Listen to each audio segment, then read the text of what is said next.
Elric des Dragons. Livre 2. Chapitre 1. Les cavernes du Seigneur de la Mer. Impétueux. Implacable. Les flots engloutissaient Elric, qui tentait désespérément de retenir le souffle qui lui restait. Il n'avait pas la force de nager, et le poids de son armure lui ôtait tout espoir de remonter à la surface, et ainsi d'être aperçu par Magnum Collim, ou un de ceux qui lui étaient restés fidèles. Le bourdonnement qui emplissait ses oreilles se transforma bientôt en un doux murmure. Le murmure de voix douces, les voix des élémentaires de l'eau, avec qui il avait, enfant, noué une certaine sorte d'amitié. Puis la douleur de ses poumons disparut. Le brouillard pourpre s'estompa devant ses yeux, et il crut voir le visage de son père, Sadric, celui de Simoril. Un instant il crut même apercevoir celui d'Hyrkoun, ce stupide Hyrkoun. Quand bien même il se vanterait d'être Melnibonéen, il n'avait pas la subtilité des Melnibonéens. Il avait la brutalité et le franc-parler de certains des barbares qu'il méprisait tant. Et maintenant, Elric en arrivait presque à avoir de la reconnaissance pour son cousin. Il lui avait ôté la vie. Les conflits qui harcelaient son âme ne le tortureraient plus. Ses craintes, ses tourments, son amour, sa haine, tout cela appartenait au passé. À l'avenir appartenait seulement l'oubli.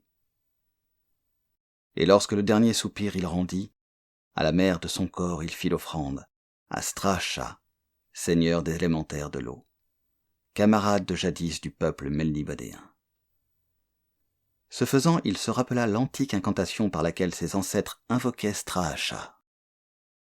Dans son esprit qui s'éteignait, les runes prirent aussitôt forme. Flot de l'océan qui nous avait engendrés, qui avait été notre nourrice et notre mère, en des jours où le ciel était gris, vous fûtes les premiers, vous serez les derniers. Seigneur de la mer, Père de notre sang, nous implorons votre aide nous implorons. Vos flots salés sont notre sang vos flots salés. Le sel des flots est le sang de l'homme. Stracha, roi éternel de la mer éternelle, j'implore ton aide. Car mes ennemis qui sont tes ennemis veulent vaincre notre destin et drainer notre mer. Cette incantation devait avoir une valeur symbolique par rapport au passé, ou bien un rapport quelconque avec un événement passé de Melniboné, que les livres n'avaient même pas rapporté à Elric. Pour lui, cette incantation ne signifiait pas grand-chose. Et pourtant c'était comme un refrain qui accompagnait son corps dans l'abîme des flots verts. Et ce même refrain lui parvenait à travers le labyrinthe de son cerveau, lorsque l'obscurité abyssale l'accabla, que l'eau envahit ses poumons. Elric n'était plus. L'incantation demeurait. C'était étrange. Ses yeux devaient s'ouvrir beaucoup plus tard pour découvrir les tourbillons des flots au milieu desquels évoluaient de gigantesques silhouettes floues, qui venaient à sa rencontre.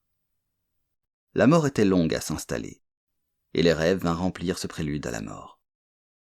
La première de ces silhouettes avait une barbe et des cheveux d'un bleu turquoise, une peau d'un vert pâle, une peau verte qui semblait être la mer. Et lorsqu'elle parlait, sa voix semblait être le flux. La silhouette sourit à Elric. Stracha répond à ton invocation mortelle. Nos destinées sont liées. Comment puis-je t'aider et par là même m'aider?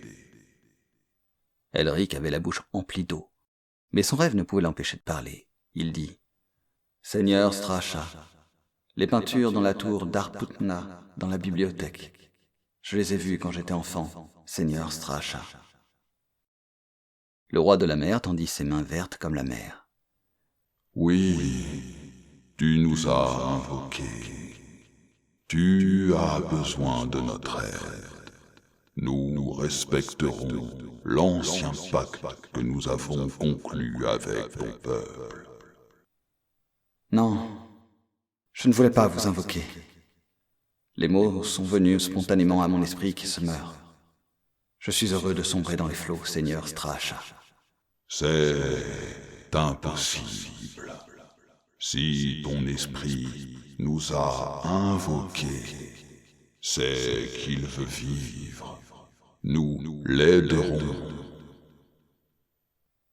La barbe du seigneur Straacha ondulait au gré des flots, et ses doux yeux verts, emplis de tendresse, contemplaient l'albinos. Elric referma les yeux. « Je rêve, dit-il. Je ne suis que la proie des fantasmes de mes désirs. » Il eut la sensation de l'eau dans ses poumons, et il savait qu'il ne respirait plus. C'était donc évident. Il était mort. « Mais si tu étais un véritable ami, mon vieil ami, et si tu voulais m'aider, tu me ramènerais à Melniboné, afin que je règle son compte à Irkun, et que je sauve Simoril avant qu'il ne soit trop tard.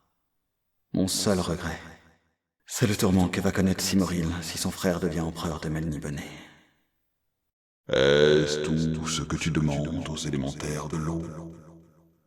Le seigneur Straacha semblait presque déçu. Cela, je ne le leur demande même pas. Je formule seulement ce que j'eusse souhaité si j'avais vraiment parlé. Ce qui est désormais impossible, je le sais. Maintenant, je vais mourir. C'est impossible, Seigneur Elric, car nos destinées sont étroitement liées l'une à l'autre.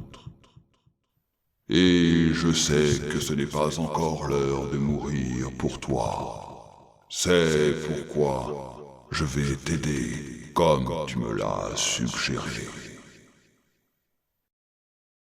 Elric fut surpris de voir le luxe de détails que pouvaient se permettre ces fantasmes. Il se dit « Quel cruel tourment je m'inflige.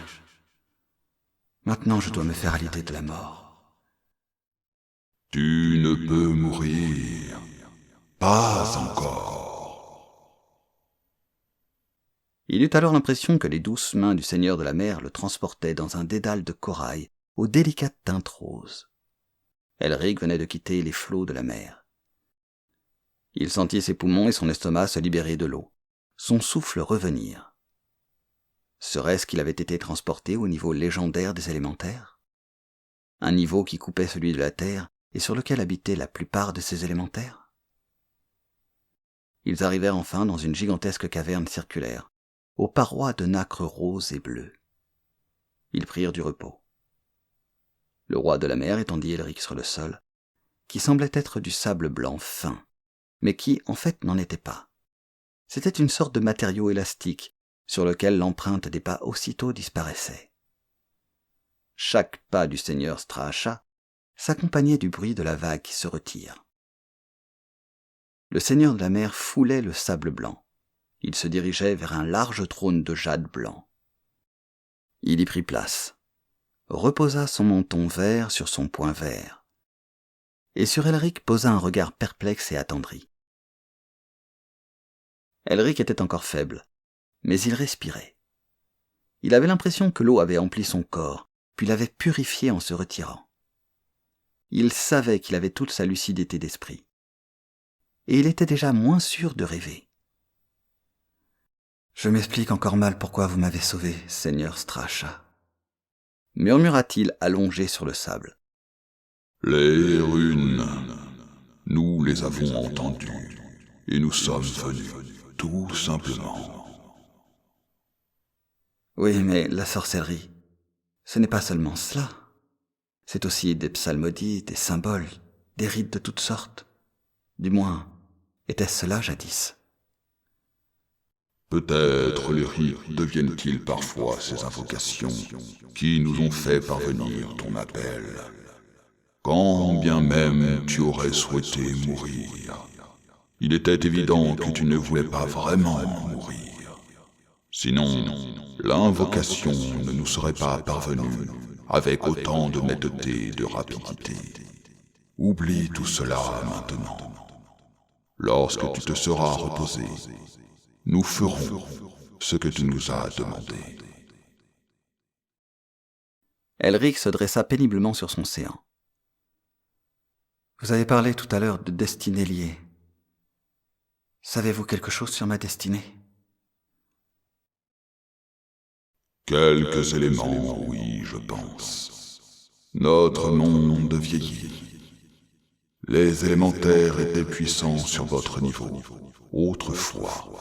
et le peuple de Melniboné partageait cette puissance. Mais aujourd'hui, cette puissance s'amenuise, tout comme la vôtre. Quelque chose est en train de changer. On présage que les seigneurs d'en haut ont de nouvelles vues sur votre monde. Peut-être craignent-ils que le peuple des jeunes royaumes les ait oubliés. Peut-être le peuple des jeunes royaumes menace-t-il d'instaurer un nouvel âge. Un âge où les dieux et les êtres tels que moi n'auront plus leur place. Je crois que les royaumes d'en haut sont en proie à un certain malaise. Est-ce tout ce que vous savez ? Le seigneur Strasha leva la tête et regarda Elric dans les yeux. Je ne peux rien te dire de plus, fils de mes vieux amis, sinon que tu serais plus heureux si tu acceptais entièrement ta destinée lorsque tu la comprends. Elric soupira. Je crois savoir de quoi vous parlez, seigneur Strasha. J'essaierai d'écouter votre conseil. Et maintenant que tu t'es reposé, il est l'heure de partir. Le seigneur de la mer se leva de son trône de jade blanc et se dirigea vers Elric, qu'il prit dans ses robustes bras verts. Nous nous reverrons encore une fois avant de mourir, Elric. J'espère qu'encore une fois je pourrai t'aider. Et rappelle-toi que nos frères de l'air et du feu essaieront également de t'aider. Rappelle-toi aussi que les bêtes peuvent être utiles. Tu ne dois pas douter de leur aide. Mais défie-toi des dieux, Elric. Défie-toi des seigneurs d'en haut. Et rappelle-toi qu'il faut toujours les dédommager de leur aide et de leur faveur. Telles furent les dernières paroles du seigneur de la mer, avant qu'il ne pénètre dans le dédale inextricable de ce niveau. Il se déplaçait si vite qu'Elric ne pouvait rien voir de ce qui l'entourait, et parfois même il se demandait s'il était toujours dans le royaume du seigneur Strasha, ou s'il avait déjà abordé les profondeurs de la mer de son propre royaume.